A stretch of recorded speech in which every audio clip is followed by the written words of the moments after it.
This time we are live. Let's hope for the best. Yeah, so otherwise we do it anyway. Yeah. So, yeah, welcome. And we have a little, let's say, special edition of the Water Polo Expert Talk podcast with, as known as MIZE, joining us from California. So, welcome. Good morning. Good morning, everybody. Good evening to Europe. Yeah, Yeah.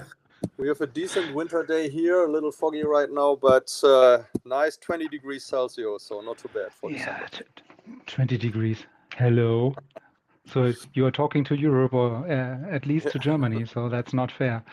So why we do have this special episode is because of your, let's say, idea to produce and write a book about what is the book. So it's up to you. So it's your stage, your time to give us a little ramp up about the back sides or the things behind the book. Yeah, thank you. So a very exciting time for me because I'm currently in the process of publishing the book. The book is in the printing process, and the name of the book is The Art of Goalkeeping. And why I wrote this book is that over the last almost 10 years, where I started this goalie academy, The Perfect Goalie, and worked with so many different goalies, and of course also interacted with so many different coaches, I just experienced that everybody or most of the people are so much into details and in thinking that being a goalkeeper is a super complex position and you need to be supernatural to be a good goalkeeper. Where I, with my philosophy and what I experience, think it's exactly the opposite. So you have just to understand human behavior, human physiology, the logic behind everything, and then everything is relatively simple if you just follow the general rules that are out here. And this is Yeah. the idea of the book. I can maybe even hold it here a little bit. That's the pre-copy, so the proofread of the book, The Art of Goalkeeping. And for everybody, it is not a book that is specifically for water polo technique. It's really a framework for any goalkeeper out there because all the principles that I'm discussing, that I'm describing here, are generally valid for any goalkeeper, no matter if you're a soccer goalie, if you're a handball goalie, a hockey goalie, or water polo goalie. So, and that's the exciting part of it. And for me, it was just important to get this word out to help everybody to understand that you don't have to be a super special expert in your sport. You have to be to understand the general principles, and hopefully, I can help with that. Yeah, so it's not specific to water polo, yeah. So because it's really then for all of the other sports you mentioned, yeah. So Yeah, it's you very can see so on the title it says a universal goalkeeper handbook. That should say so that it's really not it's born from water polo because that's of course my experience, my expertise. But I see so many soccer goalies, for example, where I even on the highest level where I really feel wow, they are not following the logic that they could follow, and that would maybe even allow them to get more blocks in or do more of these spectacular blocks that everybody loves to see.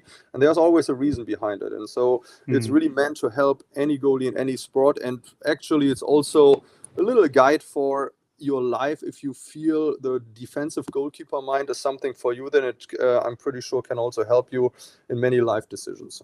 yeah. So it's based on your experience you mentioned during your experiences during the period of the Perfect Goalie Academy.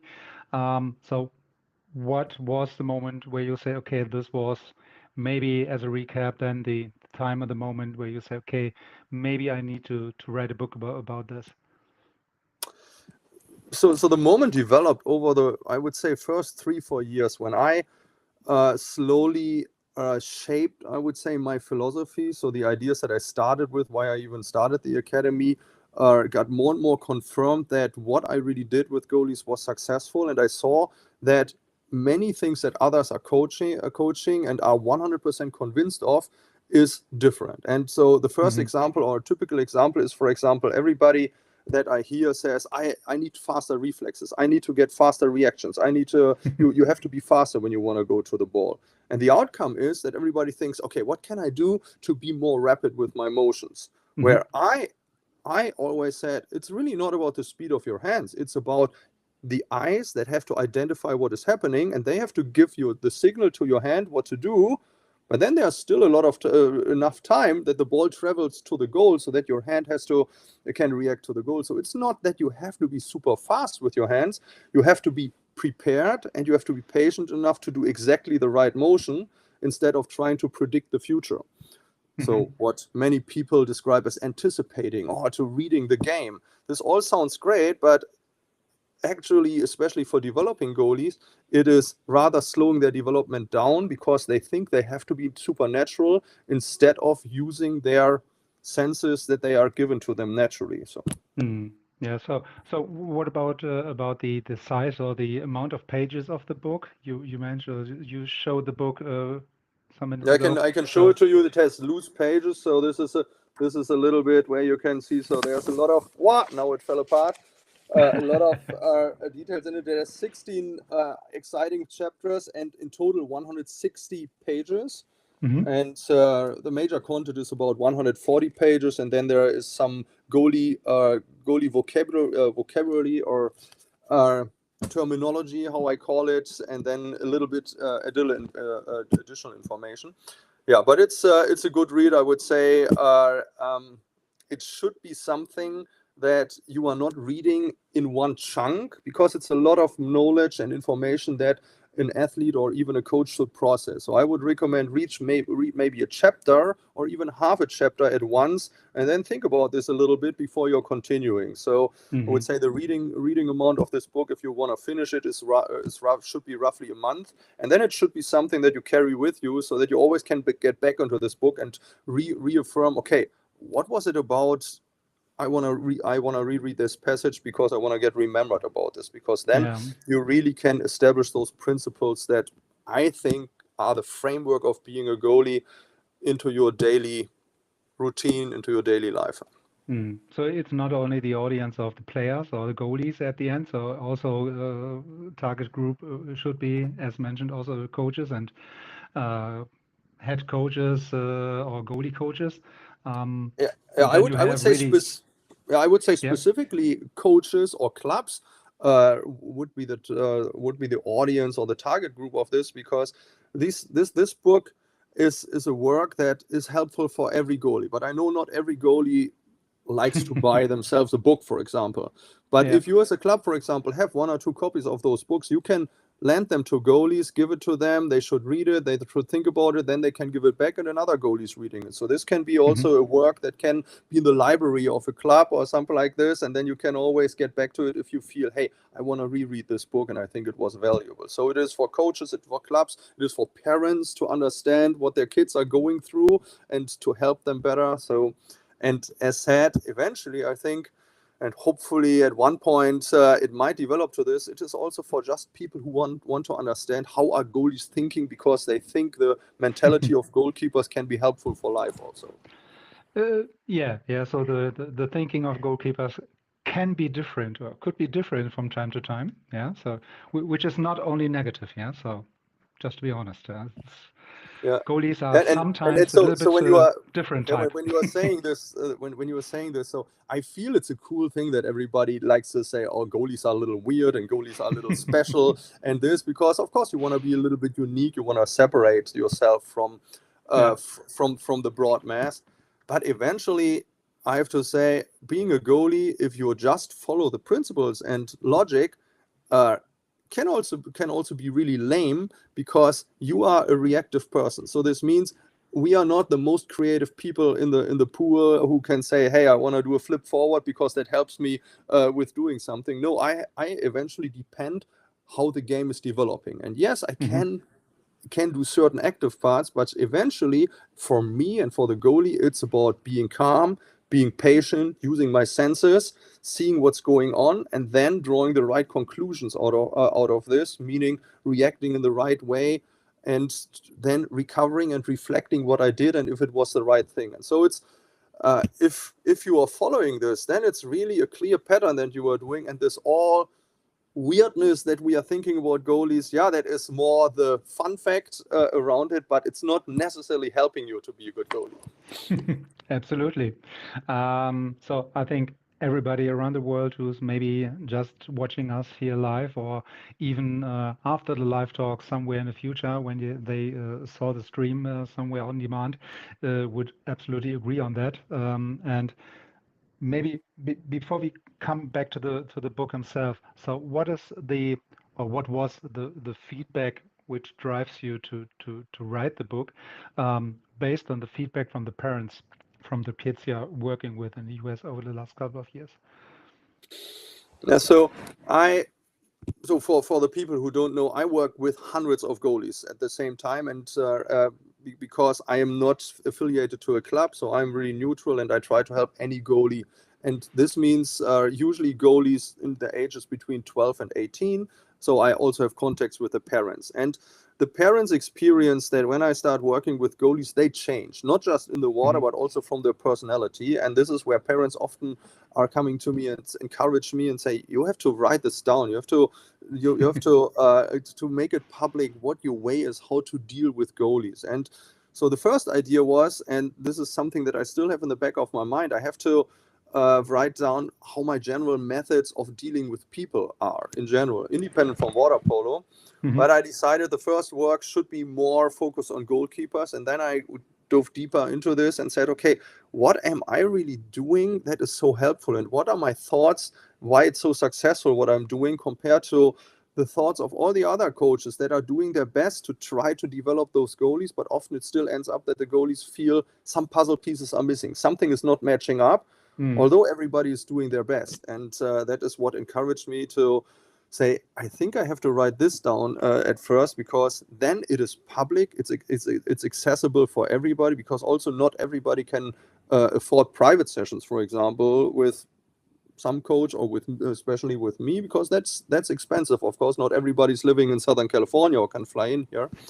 Yeah, that was the motivation to write this book. And the second motivation was I wanted to show to everybody how I'm thinking, so that nobody kind of is surprised or feels, wow, what MIZE is doing is rocket science. I wanted to show it's really simple what I'm doing, and it's important to understand that life is simpler than you expect, that it doesn't need to be super complex. You just have to understand the principles.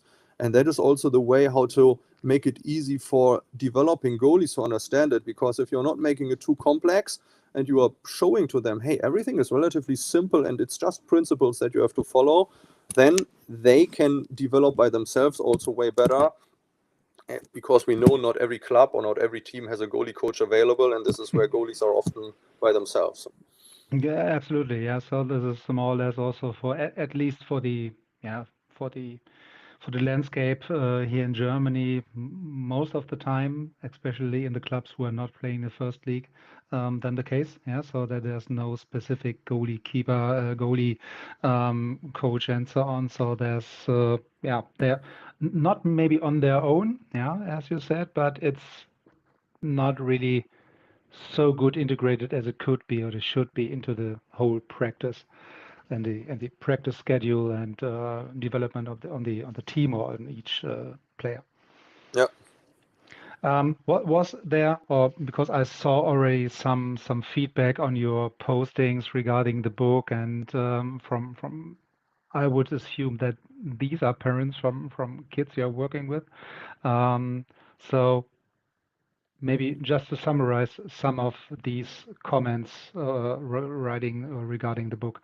Um, are there any specific comments where really touched you in any Yeah, way? so there are no real comments of the book, because the book is still not Yep. not public, so it's in the pre-order process. And what I did is I published certain sections of the book, and the good thing is the parents that I knew and that read them and that I trust also a little bit, they were pretty amazed and said, "Wow, this is really exactly how we expected you to write a book, but this sounds cool." So that was really promising also.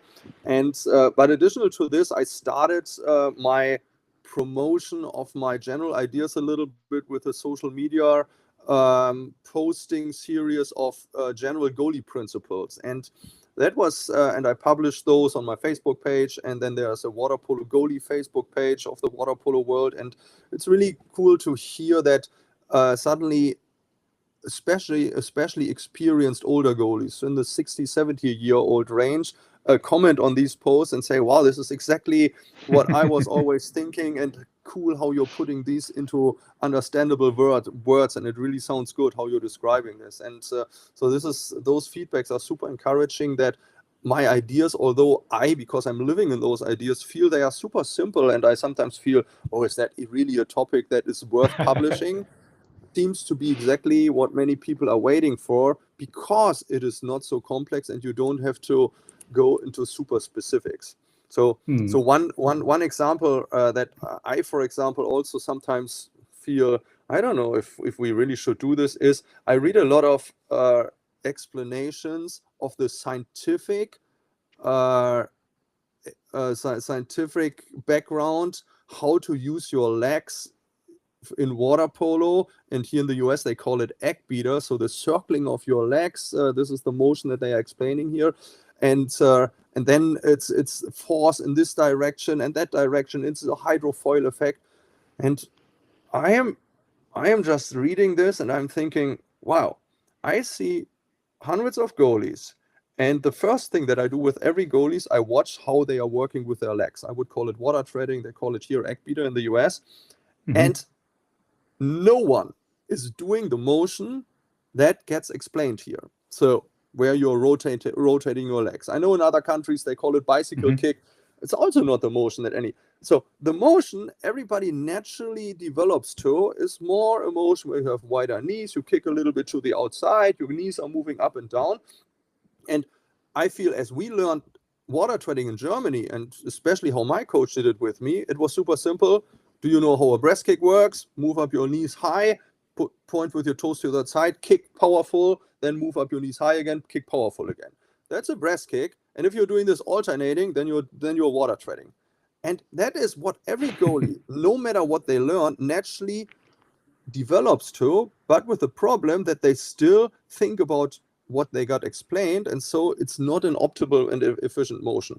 And this is where I think, why making it so complicated instead of thinking, what is everybody doing and what really makes the most sense, and then let's see if we can explain it further, instead of finding a scientific principle and trying to match it with something that we have to do in the water.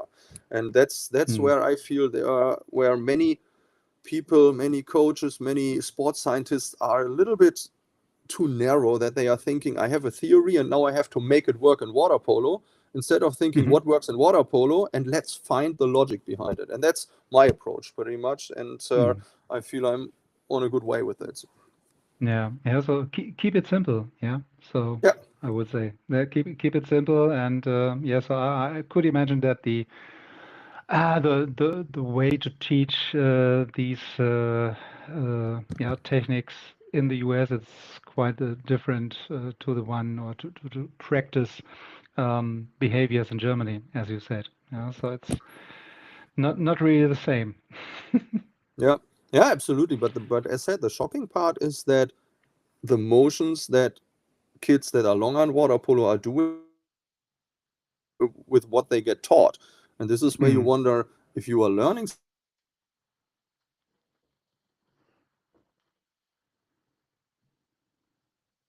in water polo, am I doing it the perfect way? And am I doing the way how I learn it, not the perfect way? And if the majority is not doing what they are learning, then I feel we should start to think, is that really right what we are teaching here?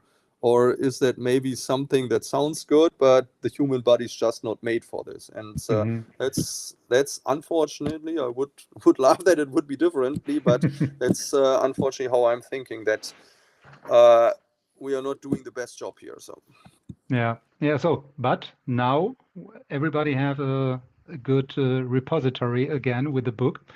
So maybe then you have the chance to change that yeah, that's the with the idea, book. to simplify the life for everybody, and to kind of make everybody feel and understand how I am thinking, or how my world looks like, and that it's way easier if you're just understanding how the human senses work, how emotions work. and how you can control them instead of just leaning back and saying, I can't do anything, it's all naturally given to me. Yeah. Yeah, so I think in this case, I would like to go over to the, let's say,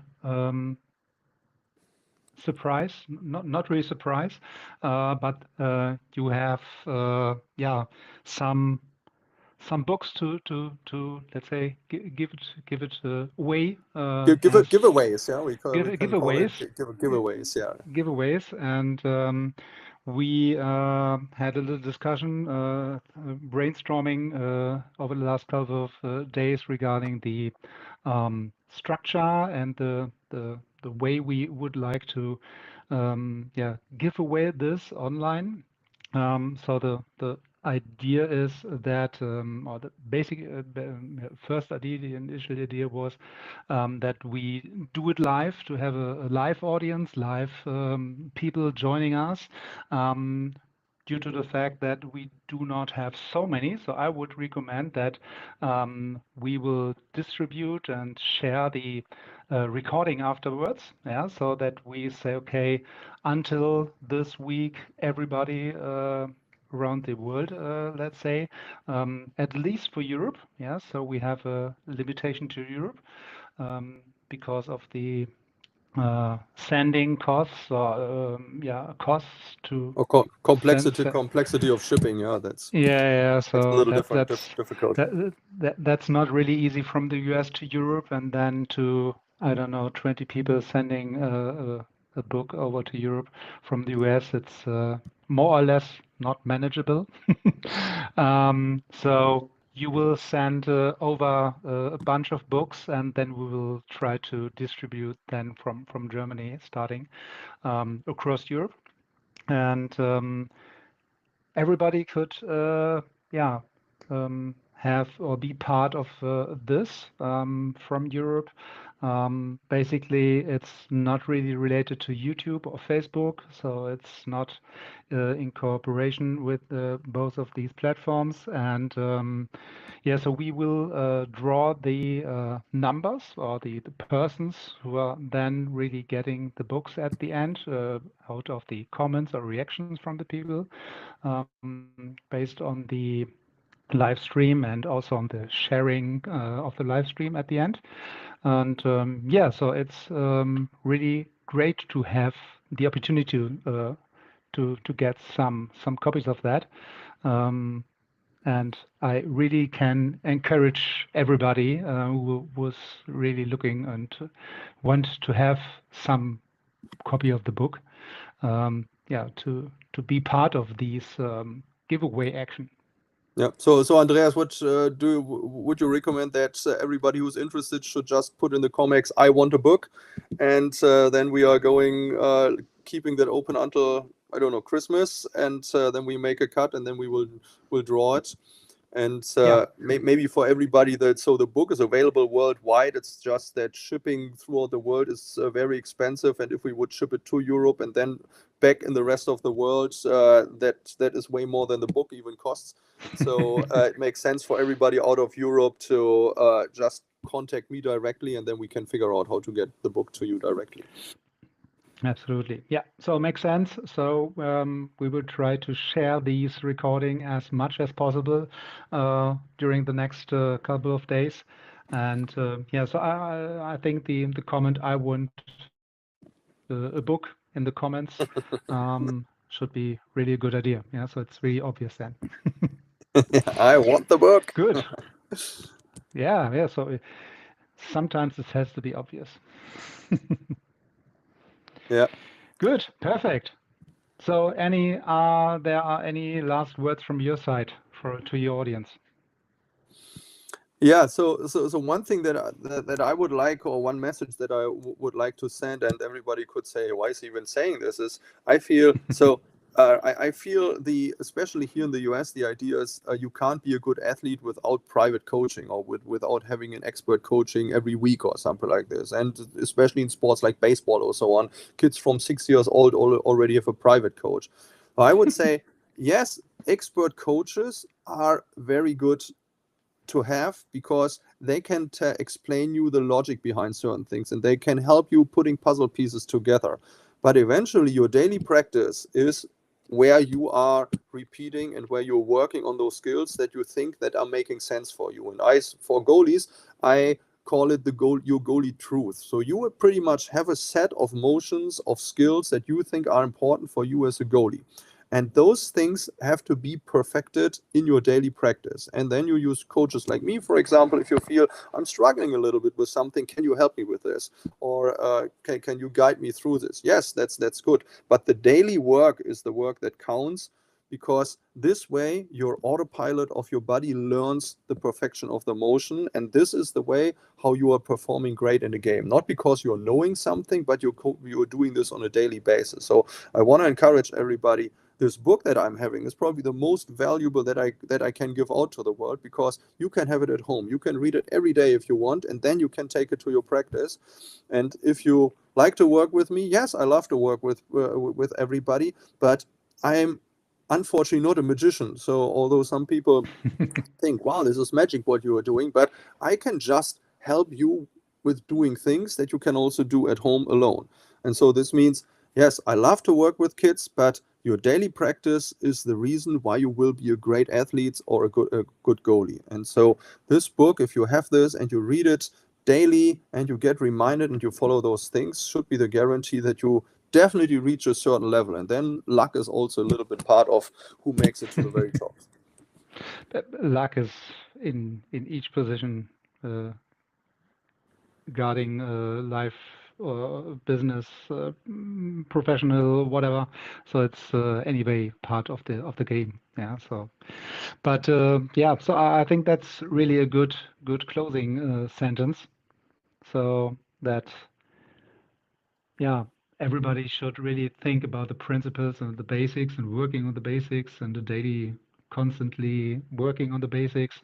And then in the future, they have, in addition, then a new book for these kind of basics, which they are working on. And maybe then we have also some kinds of touching points again regarding or in your direction. Yeah, so that somebody's really needs some additional help based on the first impact of the book, maybe.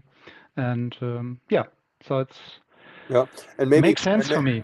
yeah, and maybe one last thing that also hopefully helps coaches that are open to this. So what I often hear is that coaches say, you have to block this ball. Why didn't you do this? Why didn't you do that? Do it this way, do it that way. Where I feel this is micromanaging of goalies, and this is not necessarily helpful, because every situation is different, and often goalies don't even know how to do exactly this.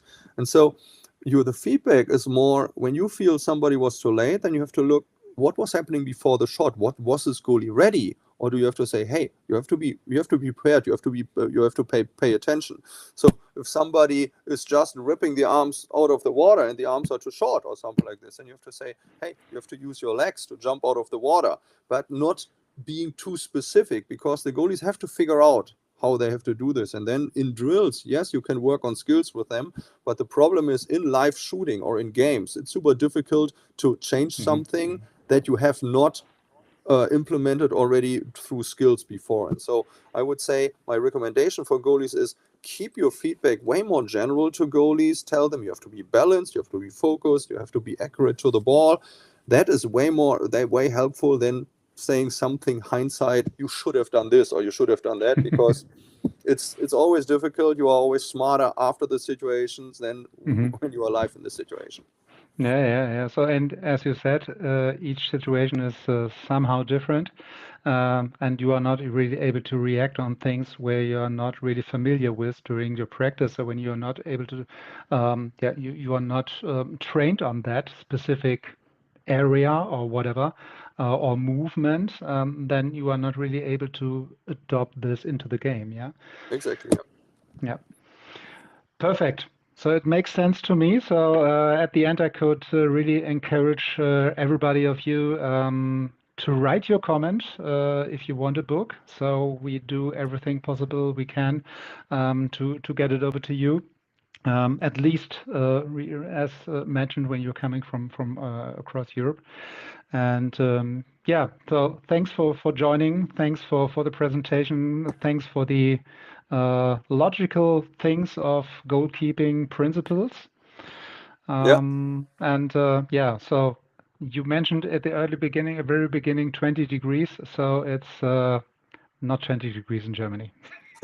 So sorry about that. No, Andreas. Thank you for having me here, giving me that opportunity. And I always like to talk with you on this platform. I like to listen to your other podcasts, and I think it's great that we have the chance to connect through you, or get the water polo world connected through you. That's awesome.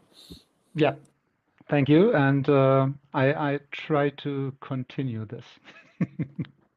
Okay, very good. And if there should be the demand of our German audience to hear this conversation in German, I'm happy, Andreas, to do this also in German with you in a separate Yeah, chat. So maybe if you're somebody who thinks German would be good, we probably can do this as well.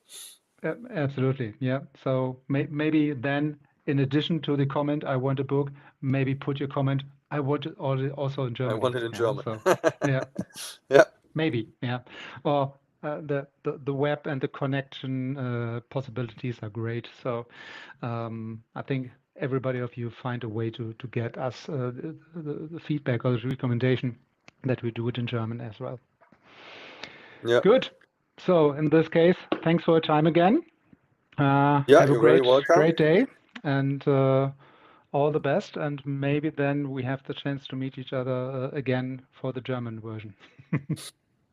Yeah, let's see how it works. And maybe a last thing for everybody: if anybody wants to contact me because of the book or because of goalie philosophy, ideas, discussions, theperfectgoalie.com, very easy to remember. It's my website, and that's how you can reach me. Perfect. Yeah. So I think we will also put this as a reference then in the comments on the sharing things. Perfect. Cool. So thank you. Have a Thank great you. day, and talk to you again. Bye, everybody.